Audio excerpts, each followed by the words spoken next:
BVSc veterinary പഠനം ആഗ്രഹിക്കുന്ന വിദ്യാർത്ഥികൾക്ക് അറിയേണ്ട മെയിൻ കാര്യങ്ങൾ, അതായത് ഈ കോഴ്സിനെ പറ്റിയുള്ള, അതായത് എത്ര നാളത്തെ കോഴ്സാണ്, അതുപോലെ അതിൻ്റെ എലിജിബിലിറ്റി, അതുപോലെ ഏതൊക്കെയാണ് നല്ല കോളേജുകൾ, അതിൻ്റെ ഫീസ്, അതേപ്പറ്റി ഒരു ജനറൽ ഔട്ട്ലൈനാണ് നമ്മളിവിടെ തരുന്നത്. ഫസ്റ്റ് നമുക്ക് ഇതിൻ്റെ എലിജിബിലിറ്റിയെ പറ്റി പറയുകയാണെങ്കിൽ, എലിജിബിലിറ്റിക്കാളും മുമ്പ് നമുക്ക് ഏത് ടൈപ്പ് കുട്ടികളാണ് അല്ലെങ്കിൽ ഫീൽഡിൽ എക്സൽ ആവുന്നത്, അല്ലെങ്കിൽ ആരൊക്കെയാണ് ഇതിന് പോകേണ്ടതെന്ന് പറയുകയാണെങ്കിൽ.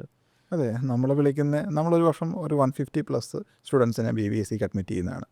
അതിൻ്റെ അകത്ത് ഏറ്റവും കൂടുതൽ സ്റ്റുഡൻസ് പെറ്റ്സായിട്ടും അല്ലെങ്കിൽ ഈ പറഞ്ഞ ആനിമൽസായിട്ടൊക്കെ കൂടുതൽ പെറ്റ് ലവേഴ്സാണ് കൂടുതലായിട്ട് ഇത് ചൂസ് ചെയ്യുന്നത്. പിന്നെ പേരൻസിൻ്റെ, കാരണം ഇതിന് ഭയങ്കരമായ ജോലി സാധ്യത മുൻപിൽ കാണുന്നതുകൊണ്ട് പേരൻസിൻ്റെ ഒരു കമ്പൽഷൻ കൂടണം പോകുന്ന സ്റ്റുഡൻസും ഉണ്ട്.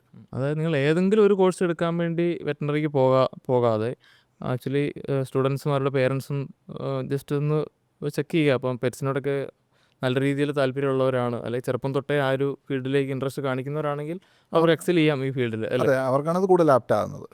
പിന്നെ ഇതിൻ്റെ എലിജിബിലിറ്റിയെ പറ്റി പറയുകയാണെങ്കിൽ, ബേസിക്കായിട്ട് നമ്മൾ +2 സയൻസ് 50% പാസ്സായിരിക്കണം അല്ലേ? അതെ. അതിനുശേഷം നീറ്റ് ക്വാളിഫൈഡ് ആയിരിക്കണം. കഴിഞ്ഞ വർഷം വരെ നീറ്റ് ഇല്ലെങ്കിലും നമുക്ക് സീറ്റ് എടുക്കാമായിരുന്നു. ഗവൺമെൻറ് അപ്രൂവ്ഡ് പ്രൈവറ്റ് കോളേജിൽ മാനേജ്മെൻറ്റ് സീറ്റ് എടുക്കണമെങ്കിൽ ഈ പ്രാവശ്യം നീറ്റ് ക്വാളിഫൈഡ് ആകണമെന്നാണ് വിസിയുടെ പുതിയ നോട്ടിഫിക്കേഷൻ. കമ്പൽസറി ആണ്. അതല്ലെങ്കിൽ ആകെയുള്ള ഓപ്ഷൻ NRI ആണ്. നമ്മൾ വേറെ വീഡിയോയിൽ പറഞ്ഞിട്ടുണ്ട് അതിൻ്റെ ഡീറ്റെയിൽസ്. അതെ, ഈവൻ ദോ ഇപ്പം നിങ്ങൾ നീറ്റ് എഴുതിയിട്ടില്ലെങ്കിൽ പോലും അഡ്മിഷൻ എടുക്കാനുള്ള ഒരു പോസിബിലിറ്റി എന്ന് പറഞ്ഞാൽ പ്യുവർ NRI ആണെങ്കിൽ, ഫാദർ ഓർ മദർ NRI ആണെങ്കിൽ കുറേയും കൂടെ പേയ്മെൻറ്റ് സ്ട്രക്ചറിൽ വ്യത്യാസമുണ്ട്. മെറിറ്റ് ഫീസ് അല്ലായിരിക്കും, കുറച്ചുകൂടെ ഫീസ് കൂടുതലായിരിക്കും. നിങ്ങൾക്ക് NRI കോട്ടയിൽ അഡ്മിഷൻ എടുക്കാനുള്ള പോസിബിലിറ്റി ഉണ്ട്. അതിൽ കോഴ്സ് ഡ്യൂറേഷൻ, അതായത് 4.5 ഇയർ ആണ് കോഴ്സ് ടോട്ടൽ അല്ലേ?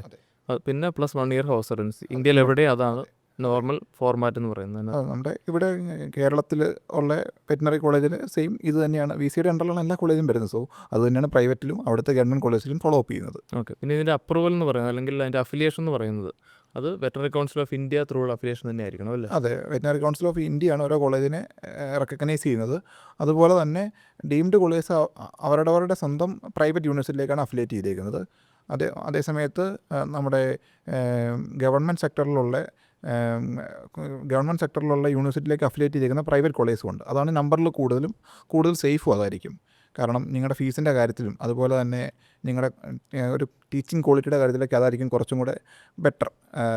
ഈ പറഞ്ഞ രാജസ്ഥാനിലും ഹരിയാനയിലും ആ ടൈപ്പ് ഓഫ് കോളേജസ് ഉണ്ട്. അതുപോലെ തന്നെ കോളേജുകളെ പറ്റി പറയുകയാണെങ്കിൽ 2 ടൈപ്പാണ് മെയിനായിട്ടുള്ളത്. ഗവൺമെൻറ് സെക്ടറും ഉണ്ട്, പ്രൈവറ്റ് സെക്ടറും ഉണ്ട്. അതിൽ തന്നെ പ്രൈവറ്റ് സെക്ടർ സൗത്ത് ഇന്ത്യയിൽ ഒരിടത്തും ഇല്ല, നോർത്തിൽ മാത്രമാണ് ഉള്ളത് അല്ലേ? അതെ, ഇപ്പോൾ നിങ്ങൾക്കൊരു പ്രൈവറ്റ് സെക്ടർ കോളേജിനെ അപ്രോച്ച് ചെയ്യണമെങ്കിൽ മിനിമം ഒരു ഗവൺമെൻറ് ഫീസ് ചെയ്തേക്കുന്ന ഒരു 35 lakhs ഫീസ് വേണ്ടി വരും. അത് പെർ ഇയർ ഒരു 7 lakhs ഒക്കെയാണ് നമുക്ക് വെറ്ററിനറി പ്രൈവറ്റിൽ പഠിക്കാനായിട്ട് വേണ്ടത്. അതെ, നോർമൽ മെറിറ്റ് കോട്ടയിൽ.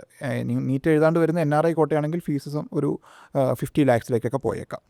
ഇതിൻ്റെ സ്കോപ്പിനെ പറ്റി പറയുകയാണെങ്കിൽ നമ്മൾ പ്രത്യേകിച്ച് പറയാതെ തന്നെ വിളിക്കുന്നവർക്ക് ഏറെക്കുറെ അറിയാം. അത്യാവശ്യം നല്ല താല്പര്യത്തോടെ പഠിക്കുകയാണെന്നുണ്ടെങ്കിൽ ഇന്ത്യയിലും അതുപോലെ തന്നെ അബ്രോഡും നല്ല രീതിയിൽ പ്രാക്ടീസ് ചെയ്ത് നല്ലൊരു, നിങ്ങൾ ഇത് ചൂസ് ചെയ്യുമ്പം അബ്രോഡും അതുപോലെ തന്നെ ഇന്ത്യയിലും എല്ലായിടത്തും റെക്കഗ്നൈസ്ഡ് ആയ കോളേജിൽ, VCയുടെ അണ്ടറിലും അതുപോലെ തന്നെ ഇവിടുത്തെ സ്റ്റേറ്റ് ഗവൺമെൻറ്റും റെക്കഗ്നൈസ് ചെയ്ത കോളേജിൽ മാത്രം പഠിക്കുക. സോ എങ്കിൽ മാത്രമാണ് ഈ പറഞ്ഞ നിങ്ങൾക്ക് ഈ PSCയുടെ ഓപ്പർച്യൂണിറ്റിയും അതുപോലെ തന്നെ അതർ കൺട്രീസ് പോയി കഴിഞ്ഞാൽ അവിടെയുള്ള അപ്രൂവൽസും കാര്യങ്ങളെല്ലാം നോക്കിയിട്ട് തന്നെ അഡ്മിഷൻ എടുക്കാൻ ശ്രമിക്കുക.